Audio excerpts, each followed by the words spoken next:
Oye tu voz.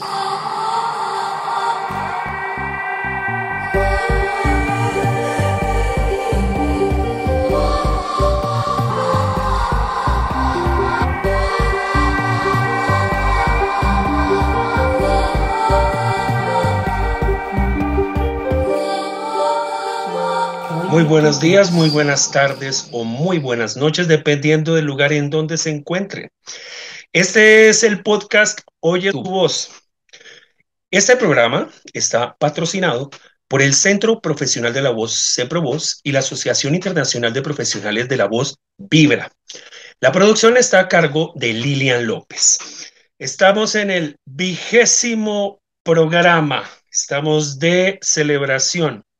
Y el día de hoy tenemos un programa muy interesante que es la evaluación vocal del cantante. El día de hoy nos acompaña Adriana Moreno. Adriana, muy buenos días, tardes o noches. Dime, Adriana, ¿a quién tenemos como invitado el día de hoy? Hola, Víctor. Claro que sí. Hoy tenemos una invitada de lujo, como siempre, alguien muy especial. Estamos en enlace directo con España y nuestra invitada es Roxana Col Barragán. Ella es fonoaudióloga, especialista en patología de la voz, es directora del área de logopedia de la clínica RV Alfa en Madrid, es profesora del grado de logopedia y del máster de la Universidad de Alcalá de Henares en patología de la voz y voz profesional hablada y cantada. También es profesora de prácticas del grado de logopedia de la Universidad Complutense de Madrid. Querida Roxana, es un inmenso placer y un honor tenerte hoy en esta tu casa de Oye tu voz. Hola, buenas tardes, buenas noches a todos. Para mí es un honor que me hayáis invitado y poder compartir este ratito con todos vosotros. Estoy encantada. Roxana, muchísimas gracias. Quiero hacerte una pregunta. ¿Qué es esto de la evaluación vocal de un cantante? ¿De qué se trata? Bueno, a ver, la evaluación vocal la realizan fundamentalmente dos especialistas. Por un lado, los otorrinolaringólogos, los médicos, y por otro lado, los fonoaudiólogos o logopedas. El otorrinolaringólogo es el que va a hacer la valoración orgánica, es el que ve las cuerdas vocales, ve la laringe del paciente y puede decir si hay alguna patología orgánica o si el trabajo de la laringe no es el correcto o si hay alguna patología congénita, etcétera. Él puede ver al paciente hablar o cantar y darnos muchísima información, que esa información luego vamos a utilizar los rehabilitadores para hacer nuestro trabajo de rehabilitación, ¿vale? Entonces el médico va a hacer una valoración orgánica, anatómica, ¿m? Y nosotros vamos a hacer una valoración funcional. El médico para hacer esa valoración cuenta fundamentalmente con dos estudios, que son la fibrolaringoscopia y la estroboscopia. La fibroscopia es una fibra óptica que se pone en general por la nariz con una sonda muy pequeña, muy finita, y se introduce la sonda hasta que queda justo encima de las cuerdas vocales. Entonces el médico puede ver cómo esa persona habla o canta, pero esto que le permite observar si hay algo grosero, digamos, hay algunas cosas que no podemos ver con la fibroscopia. Por ejemplo, no se puede ver la onda mucosa, cómo vibra la cuerda vocal, si la vibración de la cuerda tiene la amplitud aceptable o una amplitud disminuida o no, si es simétrica una cuerda contra la otra, algunas patologías congénitas que realmente lo que producen es rigidez o una falta de onda mucosa, no se verían con una fibro, como puede ser un sulcus, como puede ser un quiste congénito. Entonces, hay veces que se pueden equivocar los diagnósticos si solo se hace una fibroscopia. Porque, por ejemplo, difonías que son orgánicas como un sulcus pueden pasar como una difonía funcional o un quiste puede pasar por un nódulo, ¿sabes? Entonces, para poder hacer un diagnóstico certero, hace falta esta estroboscopia.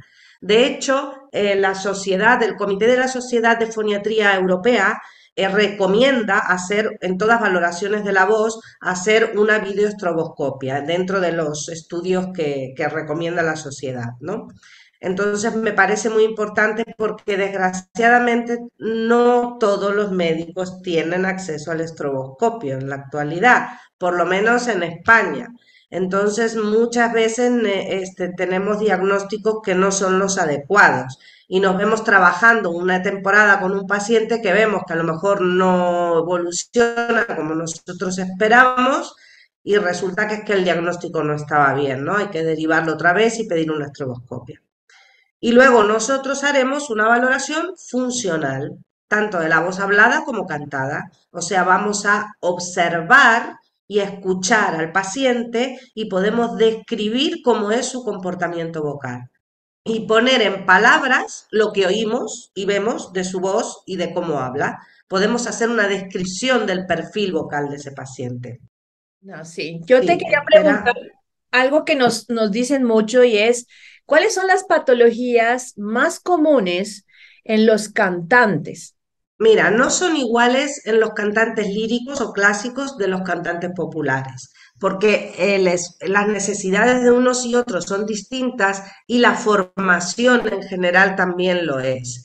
Normalmente en los cantantes clásicos o los cantantes líricos que tienen muchos años de formación vocal, las patologías que vemos son las más comunes o bien una sobrecarga vocal, o nódulos, sobre todo en cantantes noveles, estas dos patologías, o sea, cantantes que se están dando a conocer y entonces a lo mejor cogen más trabajo del que deben y pasan estas cosas, ¿no? Una sobrecarga o ya el nódulo, inclusive en cantantes que están formándose, que están estudiando, esto es muy común. También puede haber alguna hemorragia, eh, pero son las patologías más comunes. Luego, en los cantantes populares puede haber de todo. Depende mucho del tipo de música comercial que canten, del tipo de esfuerzo que hagan. No es lo mismo un cantante, por ejemplo, de flamenco, que es una voz de esfuerzo, que un cantante que cante, un cantautor que canta más en voz hablada y que el esfuerzo que hace es mucho menor, ¿no? Entonces, ahí hay muchísima variedad. Pero vemos nódulos, edemas, pseudoquistes, pólipos, hematomas, hemorragias, y después patologías congénitas, sulcus, quistes, o sea que se puede ver de todo. Roxana, quiero saber una cosa, es que esta parte me toca muchísimo, que es lo de los cantantes nobles. En algunos momentos, los cantantes jóvenes quieren disfrazar su voz para sonar más adulta. Eso genera una sobrecarga, ¿es cierto? Sí, a ver, todo el cantante que cante de una forma que no le corresponda o en una tesitura que no le corresponda, puede terminar dañándose.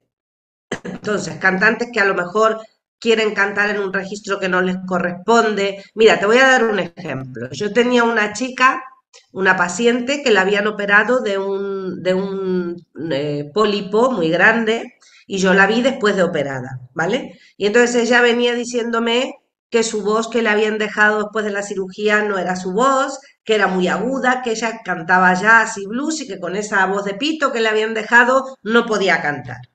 Entonces, ¿qué pasaba? Yo le explicaba, es que esta voz de pito es tu voz, es que tú has cantado en una tesitura más grave de la que debías durante mucho tiempo y esto es lo que te ha llevado a terminar en el quirófano.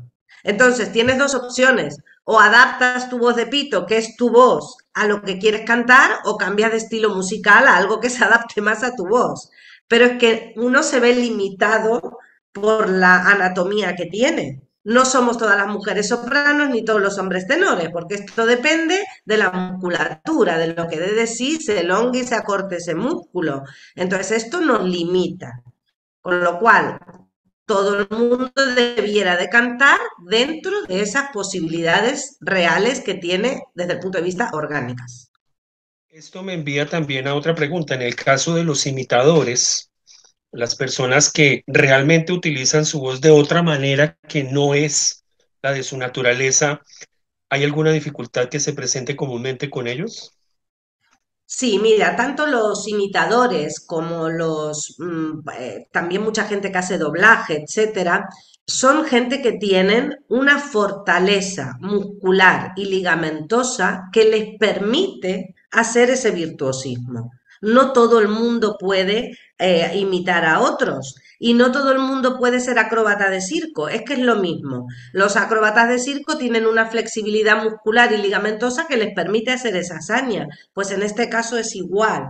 Entonces, esta gente tiene unas laringes fuertes, robustas, con fortaleza muscular y ligamentosa que les permite imitar a quien ellos quieran. Pero no solo lo hacen con las cuerdas vocales, lo hacen con todo el aparato fonador, lo hacen con el tracto vocal, cambiando el timbre, modificando el color de la voz, el timbre, pero también con los gestos, la gestualidad, las expresiones del imitado. Y todo eso consigue que puedan hacer ese virtuosismo. Pero no todo el mundo está capacitado para ello. Roxana, ¿qué tipos de voces se encuentran en una evaluación vocal, ¿no? ¿Qué tipos de voces hay y cómo se valoran estas voces? Vale, mira, hay muchas clasificaciones de las voces, pero digamos que hay tres voces básicas, ¿vale? Una voz que sería soplada, que es si yo hago esto, donde hay mucho aire en la voz porque las cuerdas no se terminan de juntar. Entonces, esta voz desde el punto de vista biológico es muy sana, es muy buena, porque no hay ningún estrés de impacto, las cuerdas no se tocan. Pero desde el punto de vista acústico es nefasta porque no consigue volumen, no consigue nada, ¿no? El extremo opuesto sería una voz apretada si yo hago esto.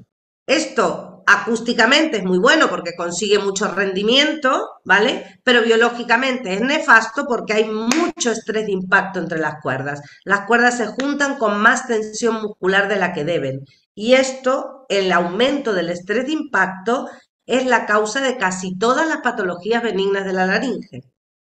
Entonces, lo que buscamos con la rehabilitación siempre es el punto intermedio, que es lo que llamamos una voz resonante o una voz fluida, que es aquella que tiene el máximo rendimiento con el mínimo esfuerzo, o sea, el mínimo estrés de impacto posible, pero el máximo rendimiento acústico. Entonces, estas son las tres voces básicas. Luego, se las puede clasificar en voz, de hecho, usamos unas escalas para hacer una valoración perceptual, o sea, la valoración que hace el fonoaudiólogo es perceptual y auditiva. O sea, nosotros escuchamos la voz del paciente y tratamos de describir la cualidad de la voz con palabras, ¿no? Entonces, para eso se utilizan distintas escalas, donde la más utilizada a nivel mundial es la escala GRAPS, que nació con el doctor Hirano en Japón, y la escala GRAPS, donde la G significa el grado global de difonía, la R significa la ronquera, la rugosidad, la A significa astenia, la debilidad, la falta de fuerza, la B es la B es breath, es aire, el escape de aire, y la S que es tensión. Entonces, valoramos estas cinco cosas: el grado global de difonía, la ronquera o rugosidad, la debilidad, el escape de aire y la tensión. Y le ponemos un número a cada uno de estos niveles, ¿no? Entonces, esto es una valoración subjetiva. Esto depende del examinador, del oído y la experiencia del examinador. A mí me parece muy importante cuando se valora el progreso en un tratamiento o el progreso en por ejemplo, pre y posoperatorio, etcétera, que sea la misma persona la que evalúe, porque si la primera vez la evalúa una persona y la segunda otra, pues ya la cosa puede cambiar, porque es subjetiva. Aunque sea subjetiva, no tiene menos importancia que las objetivas. Es igual o más, porque es sumamente importante que el rehabilitador pueda detectar con su voz todas estas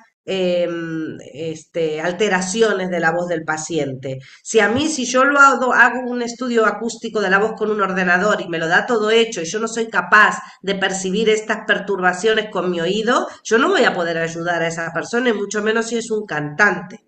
Entonces yo tengo que poder saber hacerlo con mi oído. Por otro lado, esta valoración perceptual es muy importante en voces que llamamos caóticas. Cuando la voz es muy mala, cuando tiene mucho grado de perturbación, los análisis acústicos no son fiables, no se pueden hacer. Es más, a veces ni te lo analiza. ¿Vale? Entonces ahí es donde cobran más importancia estas escalas perceptuales en, en aquellas voces caóticas donde no se puede analizar de otra manera y solo contamos con esto para poder analizarla. Luego a este graph se le agregó otro autor, le agregó luego una I de inestabilidad, y esto se valora fundamentalmente en voces neurológicas, en problemas neurológicos, ¿vale? Como el temblor esencial, la disfonía espasmódica, en fin, otras patologías. Y luego en Brasil, Marabelau y el doctor Pontes hablan de la escala Rasat, que lo que hace la escala Rasat es diferenciar ronquera de aspereza. La ronquera es típica, por ejemplo, de las lesiones de masa como los nódulos, como los pólipos, ¿vale? Y es en general una voz de tipo de frecuencia grave. Hay ruido, pero es de frecuencia grave, mientras que la aspereza es típica de lesiones como los sulcus, ¿vale? Con lesiones como cicatrices, que también producen esa ronquera o esa rugosidad, pero más bien de frecuencia aguda. Entonces, en la escala Rasat se hace esa diferenciación que no se hace en la otra. Roxana, lo que comentabas de esa parte perceptiva de quien hace la evaluación. Eso acompaña muchos problemas en la docencia de canto, por ejemplo, que muchos maestros perciben muy diferente y muchos estudiantes llegan a tener cambios no necesariamente positivos, pero sí significativos en la técnica vocal debido a lo que el maestro espera oír. ¿Cómo hacer para cortar esa distancia entre la parte clínica y la parte artística? Pues lo primero, yo creo que hay que fomentar el trabajo interdisciplinario entre los logopedas, los otorrinos y los profesores de canto. Y de este intercambio de opiniones, intercambio del trabajo que uno hace, pues pueden salir muchas cosas y muy ricas, y siempre el que se va a beneficiar va a ser el paciente, en este caso el cantante. Entonces, hay veces que sin darnos cuenta, y porque el lenguaje que utilizamos muchas veces en un área y en el otro es diferente, las consignas que se le dan al cantante lo lían. A lo mejor el profesor de canto le habla de una manera o con un lenguaje que le dice algo y resulta que yo le estoy diciendo lo opuesto. Y el paciente está en el medio y no sabe a quién le tiene que hacer caso. ¿Sabes? Entonces creo que es muy necesario el trabajo en equipo, el trabajo interdisciplinario, conocer al profesor de canto que esté trabajando con tu paciente para que podamos tener un trabajo fluido y podamos realmente ayudarlo. Y luego es que el profesor de canto se basa también mucho en metáforas, y claro, las metáforas son muy subjetivas. Esto te puede ayudar a ti no, ¿no? Y nosotros no utilizamos metáforas en la rehabilitación vocal porque creemos que no ayuda al aprendizaje sensorio-motor adecuado. Rosana, y en los niños, ¿cómo es el asunto con los niños? ¿Cómo es una evaluación de los niños? ¿Qué diferencia hay entre la Mira, voz blanca y la voz adulta? para evaluarla, fundamentalmente la evaluación es igual. O sea, nosotros hacemos una valoración de la respiración, hacemos una valoración de la voz, una valoración perceptual, como te he dicho. Evaluamos en un cantante, no solo tenemos que evaluar la voz cantada, también la voz hablada, porque muchos cantantes, ojo, tienen problemas a partir de la voz hablada, no de la voz cantada. Tienen una muy buena técnica en el canto, porque el canto lo han aprendido, pero la voz hablada no, entonces entra por otra vía, ¿vale? Y muchos cantantes desarrollan problemas de voz cuando empiezan a utilizar su voz hablada profesionalmente. Por ejemplo, a dirigir coros o a dar clases o etcétera. ¿Sabes? Y ahí empiezan a hacerse daño. Entonces, nosotros en un cantante tenemos que valorar las dos cosas, tanto la voz hablada como la voz cantada, sea niño o sea adulto. Y vamos a hacer una valoración de la respiración, de la fonación. Dentro de la fonación vamos a valorar los tiempos fonatorios, la parte perceptual, la postura, la verticalidad, las tensiones, zona de tensiones, vamos a valorar la articulación, la resonancia, si es esa voz apretada, soplada o etcétera que decíamos antes, pero también tenemos que valorar la frecuencia fundamental de la voz hablada, si coincide esa frecuencia fundamental con el canto. O sea, no puede ser que una soprano, por ponerte un ejemplo, esté hablando en un sol. No, o estás cantando muy agudo o estás hablando muy grave. Pero la laringe que usas para hablar y cantar es la misma. Tiene que haber un equilibrio y una relación entre las dos cosas. ¿Vale? Entonces, la frecuencia fundamental, la tesitura, tanto para voz hablada como para voz cantada, la extensión vocal, la zona de pasaje, o sea, la posibilidad de emitir en los 3 registros. Esto es muy importante porque si un paciente puede emitir en los 3 registros, en el registro basal, el frito, en el registro modal y en el registro agudo de cabeza, esto indica que hay una indemnidad de la onda mucosa. Entonces, esto me habla de que la posible patología que tenga ese paciente es de menor severidad. Cuando ya se pierde un registro entero, por ejemplo, cantantes que hacen mucho belting y abusan del belting y al final pierden el falsete. ¿Por qué? Porque el belting consiste en que no activan el músculo cricotiroideo y siguen cantando en voz de pecho en una zona donde ya no corresponde. Cuando quieren que ese músculo se active, no se activa. Entonces, cuando se pierde un registro, como es ese caso, que no puede emitir, el grado de severidad es severo. Hay veces que no se llega a perder el registro, pero hay agujeros tonales, hay zonas que se pierden, pues esto habla de una severidad moderada. Entonces, la presencia o no de los 3 registros nos habla sobre la severidad de la difonía, y esto es muy importante en un cantante también. Roxana, estaba pensando en algo ahorita. Hay algo que es muy común en los cantantes y es llevar como el tipo de resonancia de la voz cantada a la hablada. ¿Eso qué consecuencias trae? Bueno, antes que no te contesté lo de los niños, perdóname.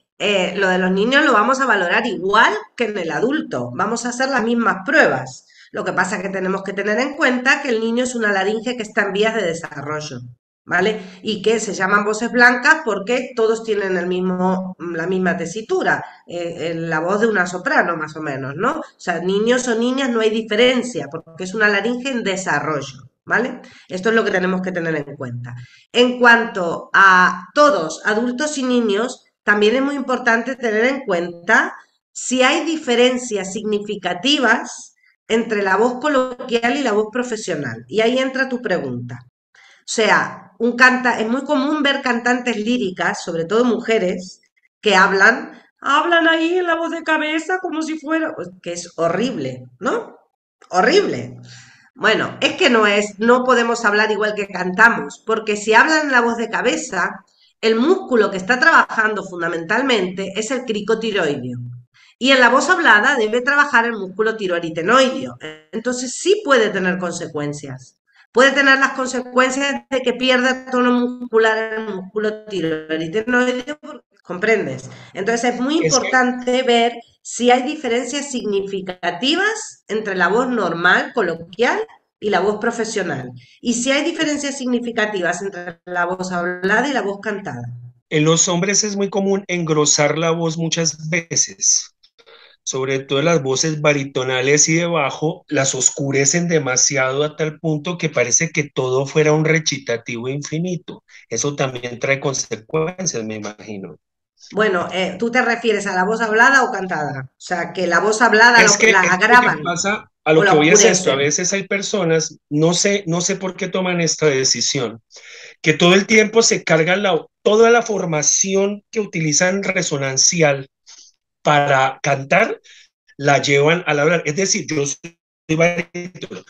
Es como si yo a toda hora estuviera hablando así, con la voz impostada de una manera.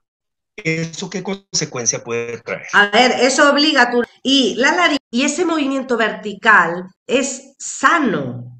Si la laringe está todo el tiempo arriba o todo el tiempo abajo, se fija en ese sitio y eso genera tensiones. O sea que lo normal es que la laringe tenga un movimiento vertical.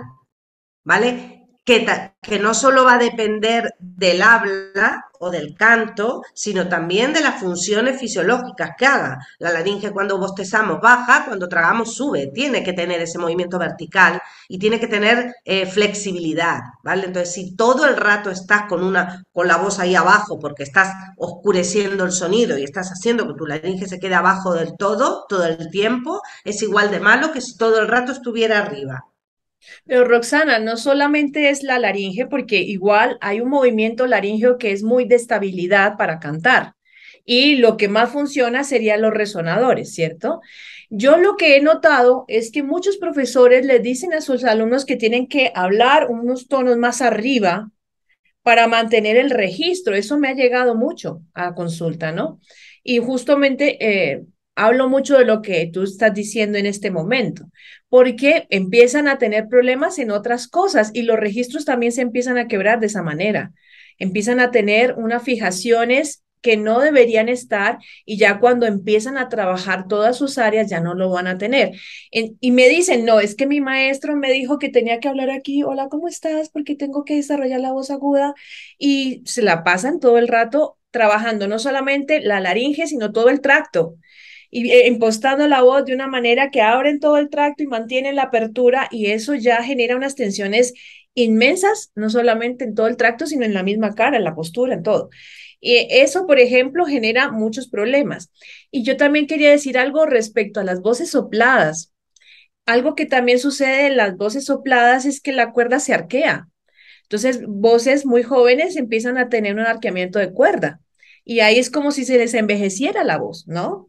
Se les envejeciera totalmente. Entonces, yo creo que eso es importante tener en cuenta porque ahora el modus operandi de los cantantes es tener mucho aire en la voz, cantando.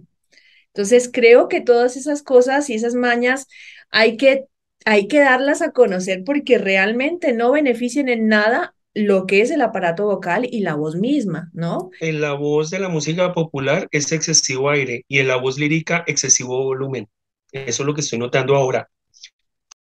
Yo lo que creo es que para que la voz, por eso dije que había que ver si había diferencias entre la voz hablada y cantada y si había diferencias entre la voz coloquial y la voz profesional. Porque si un cantante utiliza un determinado recurso, suponte la soplosidad, ¿vale? Para cantar unas determinadas canciones, pero no hace de ese hábito su forma habitual de hablar, es probable que no llegue a tener problemas. ¿Me entiendes? Te voy a poner un ejemplo. Yo tuve una locutora de doblaje que le hacía documentales y le pedían una voz muy grave para hacer los documentales. Entonces, cuando hacía pocos, no pasaba nada. Llegó un momento en que se pasaba 6 o 8 horas al día grabando en esa voz grave que no le correspondía, ¿vale? Entonces hizo de esa voz grave su voz habitual.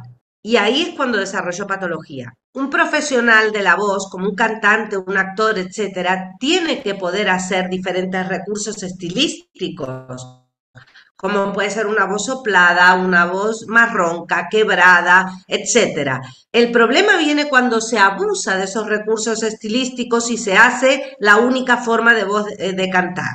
Entonces ahí es cuando desarrollan patología. Pero si el cantante los sabe utilizar y los utiliza correctamente y con mesura, no tiene por qué tener problema. El problema viene cuando eso se hace habitual, ¿vale? Como la voz soplada. Si el cantante termina hablando siempre con voz soplada, pues sus cuerdas se van a atrofiar, ¿vale? Igual que si habla todo el tiempo en voz de cabeza, esto no es normal.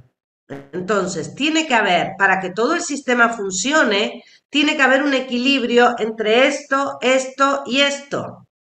Y si eso trabaja en forma conjunta y equilibrada, o sea, el resonador, el vibrador y la respiración, que es lo que nos da la energía aerodinámica, entonces el resultado va a ser el adecuado y no tienen por qué tener problema, tanto al hablar como al cantar. Muy interesante el asunto de estabilizar la voz. Eso que mencionas, Roxana, parece que es el centro del problema, no tener una noción de lo que es nuestro centro de la voz, qué es lo más cómodo para ella, cómo hacer para callar un poco esa mente que es pretenciosa, porque nosotros tenemos mente pretenciosa, queremos sonar como, fonar como, y raras veces tenemos un profesional al lado que nos diga, oye, estás hablando fuera de tu registro. ¿Cómo se hace para encontrar una mayor discreción para utilizar el aparato fonador? Yo siempre les digo a mis pacientes que se guíen por sus sensaciones propioceptivas. El cuerpo es sabio. Entonces, si tú estás cantando y notas esfuerzo, tensión, picor, carraspeo, fatiga, es que está mal. Es que algo estás haciendo. Es que si notas esfuerzo, es que estás haciendo esfuerzo. Entonces, si tú te guías y sabes escuchar a tu cuerpo y te guías por esas sensaciones de facilidad, de que la voz sale sola, se proyecta, que no tengo que hacer fuerza, que no tengo que empujar, que noto vibración, que noto confort, esto es lo que te tiene que guiar. Y si notas todo eso, esto es bueno para tus cuerdas vocales y quiere decir que está bien. Entonces creo que tienen que aprender a escuchar su cuerpo, a hacer caso a esas sensaciones propioceptivas que les da la voz cuando está en el sitio correcto y cuando está utilizada en forma adecuada. A diferencia de esas sensaciones negativas que sentimos cuando no lo está. Y si saben escuchar esto y hacen caso a su cuerpo, van a poder darse cuenta de qué es lo que están haciendo mal y cuándo lo están haciendo mal. Y para eso tiene que tener al profesor de canto, que es el que tiene que corregir estas cosas. Roxana, me gustaría que de pronto habláramos un poco de cómo se evalúa también el vibrato, que también es muy importante en esto de la evaluación del cantante. Mira, el vibrato, primero hay que valorarlo siempre solamente en cantantes, obviamente, y hay que ver si ese vibrato está acorde al estilo de música que está cantando y si es armónico, si es adecuado, si no es exagerado. Y el vibrato, para que el vibrato se dé bien, tiene que trabajar todo el sistema en equilibrio. Entonces, hay que evaluar los elementos musculares, fisiológicos, como puede ser el movimiento vertical de la laringe que te decía antes, el movimiento de la mandíbula, los movimientos de toda la musculatura respiratoria asociada, o sea, si todo eso trabaja conjunto y en forma adecuada, el vibrato va a ser correcto. Entonces, todo esto es lo que hay que valorar para ver si el vibrato no suena bien o no está dentro de la regularidad y la velocidad esperada para el estilo de música que está cantando el paciente. También hay algo muy importante y es que los cantantes a veces no saben cuándo se hace un vibrato eficiente, ¿no? Pues obviamente está de acuerdo a cierto estilo, como acabas de decir tú, que a veces es un poco más caprino por algún tipo de estética, ¿sí? O mucho más grande y oscilante por otro tipo de estilo. Pero también están los que vibran en otras partes para generar un vibrato. Entonces, yo creo que también es importante hablar de eso, ¿no? Yo de hecho tuve un paciente que era cantante de rock y a veces lo veía haciendo, y yo decía, ¿qué estás haciendo? Y me decía, estoy generando el vibrato. Y todo, absolutamente todo se contoneaba. Y yo decía, espera un momentito, ¿quién te dijo eso? Es bastante complejo porque ellos creen que como sale de alguna manera bien, entre comillas, pues lo hacen y se queda, ¿no? Entonces, me gustaría de pronto que pudiéramos explicar un poco eso. ¿Cuál es un vibrato sano? A pesar de, pues ya dijimos, el estilo tiene que ver, pero ¿qué es un vibrato sano para una laringe, para un sistema? A ver, el vibrato es la variación de frecuencias que se produce muy rápida, que va acompañado de una variación de volumen y de timbre, ¿vale? Y el vibrato correcto va a depender, como he dicho, del estilo musical, y del cantante, y para que se dé correctamente tenemos que observar qué pasa con el movimiento vertical de la laringe, qué pasa con la respiración, qué pasa con la lengua, con la actividad lingual, qué pasa con la actividad mandibular. Si todo eso trabaja correctamente, el vibrato será adecuado. Pero si, como tú estás diciendo, resulta que está haciendo fuerza o vibrando con cualquier parte del cuerpo que no tiene por qué intervenir, pues no. O haciendo trabajar alguna de estas partes que acabo de comentar en exceso. Entonces el vibrato ya no va a ser el adecuado, va a ser excesivo y eso ya se torna desagradable, ¿no? O sea, el vibrato tiene que ser armónico y tiene que ir acompañado con esos cambios de timbre y de Y volumen. obviamente eso que mencionas tú de los estilos genera también un conflicto porque yo recuerdo que hace muchos años hablábamos del vibrato y me decía el maestro que eso sucedía por estar relajado, que uno no podía hacer un vibrato teniendo tensión, que era más tenso mantener la voz sin vibración. ¿Qué tan cierto es eso? Sí, y hay que también ver que hay algunos vibratos que no son vibratos como tal. Hay voces que tiemblan pero porque a lo mejor tienen una patología, como puede ser una voz ya mayor, una presbifonía, ¿sabes? Y que el cantante te dice, parece que está haciendo un vibrato, y después cuando tú le dices, pero ¿por qué exageras tanto? Te dices que no lo puedo controlar, ¿sabes? Eso ya no es vibrato, eso es patológico, ¿no? Pero a veces suena como un vibrato. Y sin embargo no es que sea un vibrato porque el cantante lo quiera hacer, sino porque le sale espontáneamente porque no logra el control de la emisión. ¿Sabes? Yo creo sí que cuanto más relajado y más en equilibrio trabaja el sistema, más fácil es que el vibrato sea natural y sea bonito. Un maestro me decía que el vibrato era similar al drifting de los automóviles. Era ese descontrol controlado. Es como rodar sin estrellarse contra los muros. Es una sensación física agradable inclusive, pero sí es como un desequilibrio extraño. Yo creo que todos los recursos, cuando se hacen en el momento justo y con la graduación justa, si quieren, pueden sonar muy, muy bonitos y cuando no, muy desagradables. Lo mismo pasa con los melismas, o sea, los cantantes que hacen melismas y abusan de eso a veces es una cosa horrible, ¿sabes? Sin embargo, el melisma bien puesto en un sitio determinado en la canción y bien hecho, pues es muy bonito y da un efecto a la voz muy bonita. Entonces, igual que la voz soplada, igual que o una voz rota, en fin, si todo se sabe hacer bien, no con exceso y en el momento adecuado, pues eso enriquece, ¿no? Ahí sí, como dice la teoría teatral, manteniendo la levedad presente. Manteniendo el control. Es que uno debe ser dueño de todo eso. Uno debe ser dueño del vibrato, debe ser dueño de cualquier recurso vocal que uno emplee para el canto. Eso es lo importante. Cuando se desborda, que no se sabe por qué sale, que a veces pasa, o esto lo uso porque no sé cómo hacerlo diferente, entonces ya ahí hay un problema. Ahí es donde empezamos nosotros a mirar por qué no puede hacer otra cosa diferente. Y eso es básicamente ser dueño de todo esto. ¿Sí? Amo y señor de su voz, básicamente. Totalmente de acuerdo. Y eso lo da la técnica vocal.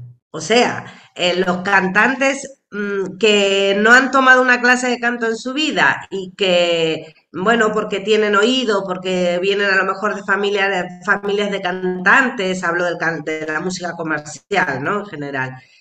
Obviamente un cantante lírico si no tiene técnica no llega a ningún lado. Estoy hablando del cantante popular. Pero muchos cantantes son muy famosos y llegan muy lejos y no han tomado una clase de canto en su vida, ¿eh? Entonces, yo creo que todo este control del que estás hablando lo da la técnica y el estudio y el trabajo. Y da igual lo que vayas a cantar.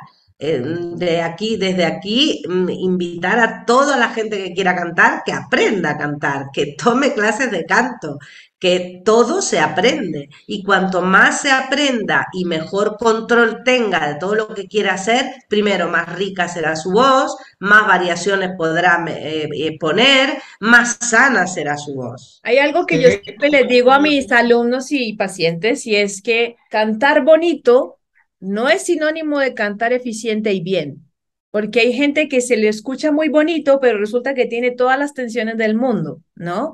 Entonces, todo eso también es importante, que no solamente es belleza lo que se busca en el canto, sino eficiencia. Y la eficiencia la da también la técnica, ¿no? El saber cómo controlar cada recurso, saber ser dueño de todos esos recursos y darle más belleza y riqueza a una voz. Eso es básico, ¿no? la eficiencia tendría algunos parámetros claros que podríamos mencionar para tener en la cuenta. Una voz eficiente es lo que dije antes, es aquella que consigue el máximo rendimiento con el mínimo esfuerzo.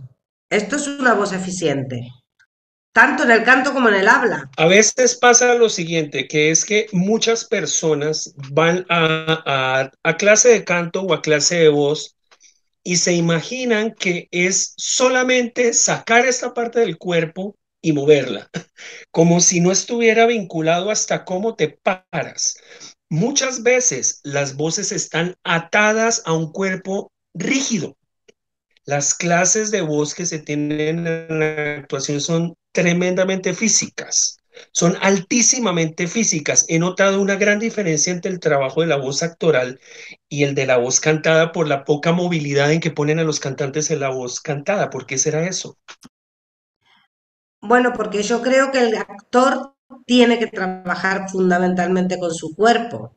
El actor tiene que poder, a ver, hablar en un teatro y que se le escuche hasta el final, a lo mejor tumbado, saltando, de pie, inclinado, en fin, en posiciones corporales muy diversas. Entonces tiene que trabajar la voz con el cuerpo, que es una unidad. En realidad todos debieran de trabajar así porque es una unidad funcional, ¿no?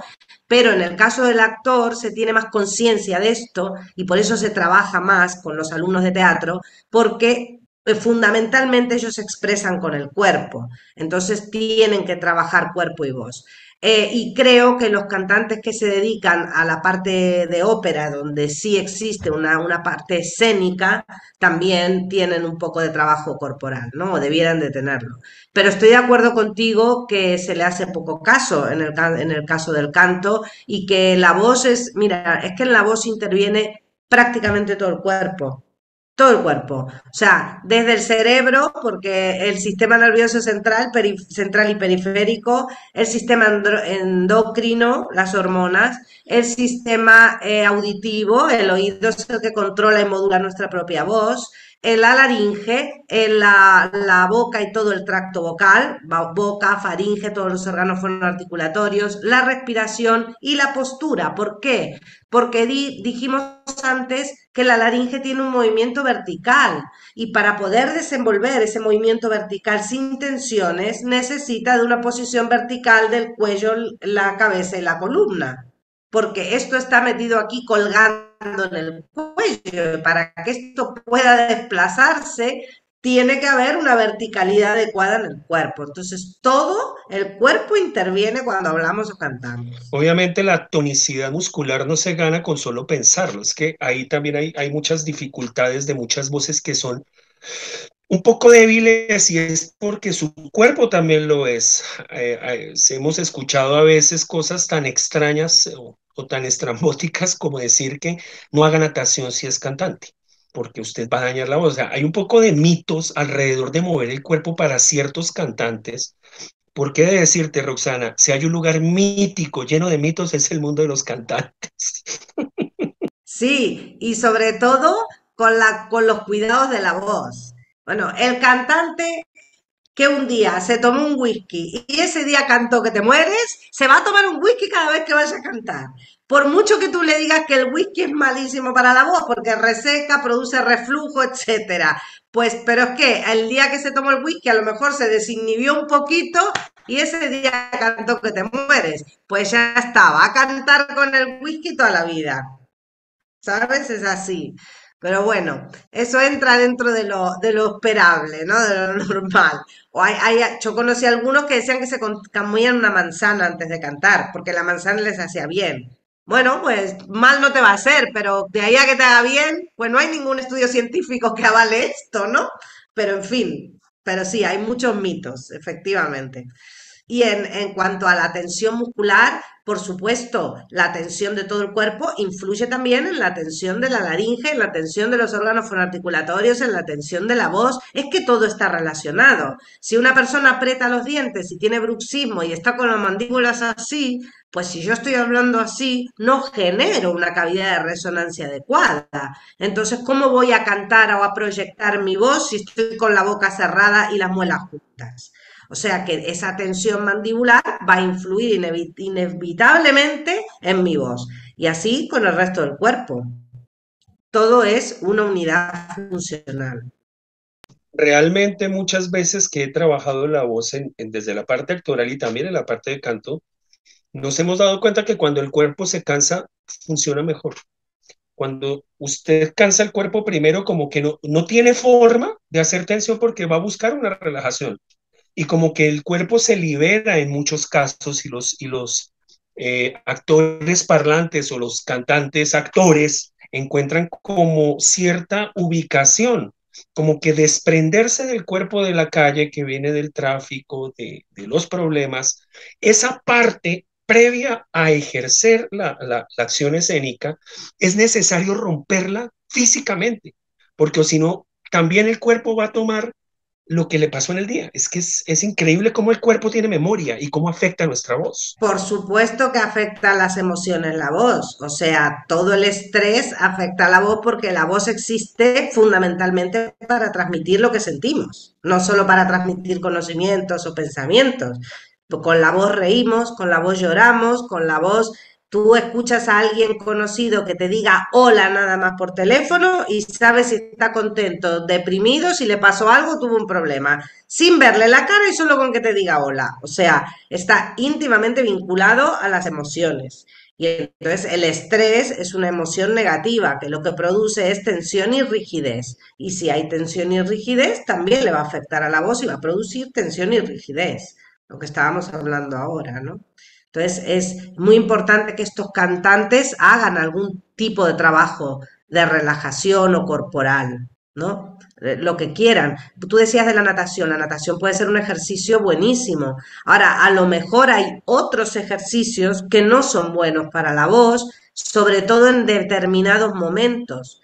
Por ejemplo, todo lo que haga trabajar la función esfinteriana de la laringe, el cargar pesas o el hacer abdominales, pues depende en qué casos y en algunos momentos del cantante, si la voz no está bien, pues eso puede generar más tensión en toda la musculatura del cuello y esto sí a lo mejor no es conveniente en determinadas situaciones o con determinadas patologías, pero no el caso de la natación en especial, por ejemplo. Ahí básicamente lo de la natación es porque hacen el proceso contrario y todo el tiempo respiran es por la boca, pero igual funciona también, ¿no? Aumenta la capacidad y permite que todo el cuerpo se trabaje. Yo iba a decir algo también en relación a la evaluación y es que a veces también hay que tener en cuenta ese factor emocional cuando se hace evaluación, ¿no? ¿Sí? A veces el paciente llega con una cantidad de problemas y cuando uno hace la evaluación encuentra también los problemas, pero resulta que cuando quita el problema que lo produjo emocionalmente, mejora su voz. Entonces, es también un detalle muy importante a tener en cuenta cuando nosotros evaluamos a un paciente, ¿no? De hecho, hay patologías que se dan solo por problemas emocionales, patologías de la voz que surgen solo por problemas emocionales. Y la persona puede reír, puede llorar, puede carraspear, puede toser y no habla. Y su laringe es enteramente normal. Entonces, y creo que aparte de que hay que tener en cuenta las emociones del paciente o del cantante en este caso, también tenemos que ser nosotros muy perceptivos y muy, en alguna manera, psicólogos para poder saber por dónde va el cantante. Los cantantes, sobre todo los cantantes líricos, son muy, como saben que necesitan el órgano vocal al 100%, Tú le dices a un cantante lírico que tiene un micronódulo y es como si le hablaras de la luz mala. O sea, se muere. Hay que saber decírselos y hay que saber estimularle y hay que saber qué información puedes darle para que le haga bien y qué información a lo mejor no, hasta dónde llegar, ¿no? Y para eso hay que tener mucha psicología y conocer la psicología de los cantantes. Tú fíjate qué curioso que para un cantante una lesión puede ser un desastre total y para otro puede ser un beneficio. Porque a lo mejor para un cantante popular que usa esa voz sopladita que hablábamos, unos micronódulos le vienen que te mueres. Porque le da ese poquito de escape de aire que le va fenomenal. Muy bien. En estos días estuve oyendo un concierto de un cantante muy famoso, no voy a decir nombres para no herir susceptibilidades, pero es un cantante que tuvo una lesión y después el año pasado, antepasado, estuvo cantando como barítono y lo volvió a oír cantando como tenor. Y realmente su tensión, su nivel de tensión era exacerbado, ojos que se salían, grito y quiebre de la voz en dos oportunidades. O sea, ¿hasta qué momento puede aguantar la laringe? Aguanta, dependerá lo que aguante de la fortaleza muscular de cada laringe. Pero si el cantante sabe escuchar las señales de alerta que le da el cuerpo, pues es probable que lo pueda solucionar rápido porque vaya al médico a tiempo. El problema es cuando no escuchamos esas señales de alerta, ¿vale? Si tú empiezas a notar fatiga que va en aumento o que tardas más en recuperar cuando te quedas cascado o que empiezas a tener disfonías a repetición, todo eso son señales que te está dando el organismo de que hay algo que no va bien. ¿Vale? Es muy común en los cantantes nobles que decíamos antes también lo de la mala clasificación y que desarrollan patología por estar cantando un repertorio que no les corresponde, ¿vale? Y esto es muy común también. Entonces, el cantante tiene que aprender a escuchar a su cuerpo. Vuelvo a esto, insisto, porque si logra escuchar al cuerpo correctamente, va a ir al médico a tiempo. Y hay cosas que se pueden solucionar de una manera mucho más fácil que si ya petas, Yo ¿sabes? yo tengo también, ahorita que estabas hablando acerca de la parte emocional, tengo también un ejemplo, varios ejemplos, ¿no? He tenido alumnos que les gusta tener gripa, o sea, estar con todos sus catarros porque la voz les suena divino. Eso, y les encanta, a mí sí me encanta mi estado gripal. Y bueno, eso ya va aquí también, ¿no? Eso es una tarea. Y la otra, yo tuve una cantante lírica que llegó a mí y ella venía haciendo a repetición hemorragias cordales. Bueno, se le mandó a hacer todas las evaluaciones posibles para ver cuál era el motivo y al parecer ya era una predisposición emocional de ella, ya estoy cerca de mi hemorragia, ¿sí me hago entender? Estoy cerca. Entonces, cuando se le exigía un poco a su cuerda, ella ya estaba predispuesta a hacer una hemorragia. Hasta ese punto puede llegar una persona a tener un problema vocal, a generar una patología que es básicamente con un sobreesfuerzo pues brutal, lo puede generar simplemente por tener una condición emocional ya lista. O sea, hay una labilidad enorme también en esa característica que puede hacer que el cuerpo también genere ese tipo de problemas, ¿no? Y también lo mismo dentro de esa misma línea que estás diciendo cuando se canta con miedo.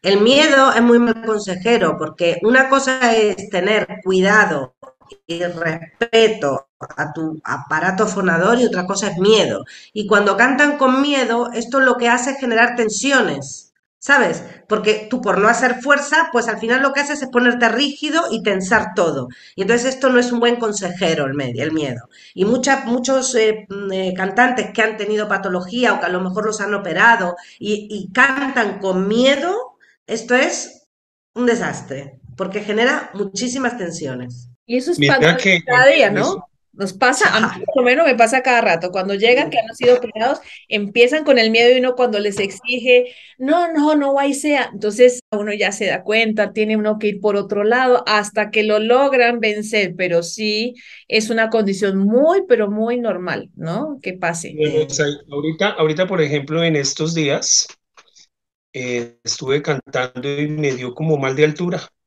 y me dio como un vaído mientras cantaba y no pude cantar durante un momento.